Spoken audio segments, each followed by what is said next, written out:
বন্ধুরা, সবাই কেমন আছো? নিশ্চয়ই অনেক ভালো আছো সবাই। আমিও খুব ভালো আছি।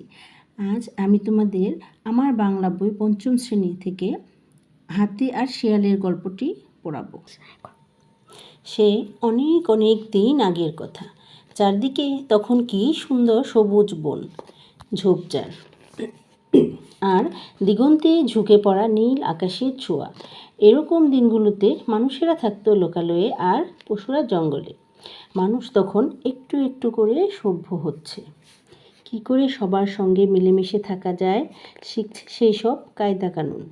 ওদিকে বনে বনে তখন পশুদের রাজত্ব। হাজার রকমের প্রাণী, অসংখ্য পাখ পাখালি। বেশ শান্তিতেই কাটছিল বনের পাখি আর প্রাণীদের দিনগুলো।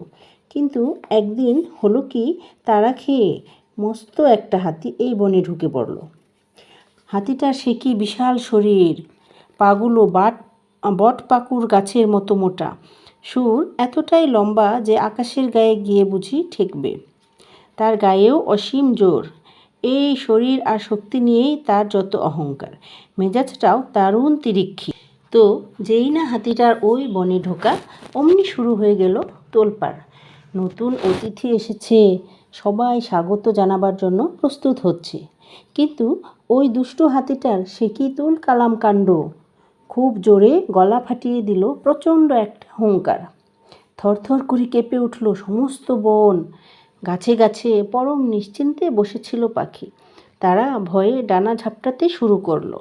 মাটির তলায় লুকিয়েছিল যে ইঁদুর, গুবরে পোকার দল, তারা বুঝতে চাইল কি এমন ঘটল যে এমন করে কেঁপে উঠল মেদিনী। হাতিটা এমন ভাব করতে শুরু করলো সেই বুঝি বনের রাজা, গুরু গম্ভীর ভারিক্কি চালের কেশর দোলানো অমিত শক্তিধর সিংহ। সেও হাতিটার কাছে আসতে ভয় পায়। হালুম বাঘ মামা, সেও হাতিটার ধারে কাছে ঘেঁষতে চায় না। বনের সবাই ভয়ে তটস্থ, শঙ্কিত। কখন জানি কি হয়। একবার তো কি জানি কি হয়েছে, নিরীহ একটা হরিণকে সুরে জড়িয়ে ছুঁড়ে ফেলে দিল দূরে। আবার ছোট্ট একটা পিঁপড়ে পায়ের তলায় পিষে মেরে ফেলল। সেই থেকে বনের কোনো প্রাণী হাতিটার ছায়াও মারত না। দিনে দিনে হাতিটা হয়ে উঠল আরও অহংকারী। এই নিয়ে বনের কারো মনে শান্তি নেই। কিন্তু এভাবে কি দিন যায়? এক সন্ধ্যায় বনের সব প্রাণী এসে জড়ো হলো সিংহের গুহায়। এর একটা বিহিত চাই। সবার মুখে এক কথা। বাঘ, ভালুক, সিংহ, বানর, হরিণ, বনবিড়াল, শিয়াল সবাই সলা পরামর্শ করতে বসলো। শেষে সবাই মিলে শিয়ালের উপরেই ভার দিল। দিন আসে দিন যায়। একদিন শিয়াল ভয়ে ভয়ে হাজির হলো হাতির আস্তানায়। লেজ গুটিয়ে একটা সালাম দিল। বলল, আপনিই তো বনের সবচেয়ে শক্তিশালী প্রাণী, আপনি আমাদের রাজা। ওই দেখুন, নদীর ওপারে সবাই উদ্গ্রীব হয়ে বসে আছে, আপনাকে রাজা হিসেবে বরণ করে নিতে চায় সবাই। হাতি তো শিয়ালের কথা শুনে মহা খুশি। আচ্ছা চলো।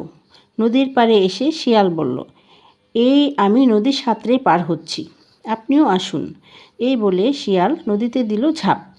হাতি ভাবল, পুচকে শিয়াল যদি নদী পার হতে পারে, আমি পারবো না কেন? সেও নদীতে নেমে পড়ল। কিন্তু মস্ত বড় তার শরীর আর কি ভারী! হাতিটা নদীর পানিতে পা দিল। অমনি তার ভারী শরীর একটু একটু করে তলিয়ে যেতে থাকলো। তলিয়ে যেতে যেতে হাতি বলল, শিয়াল ভাইয়া, আমাকে বাঁচাও। শিয়াল ততক্ষণে নদী পার হয়ে তীরে উঠে এসেছে।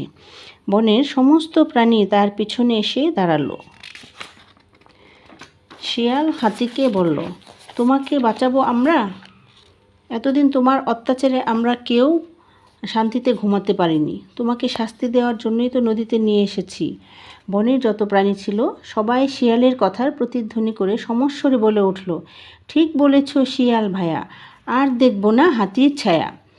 আমরা এখন মুক্ত স্বাধীন, নাচছি সবাই তা ধিন ধিন। ধন্যবাদ।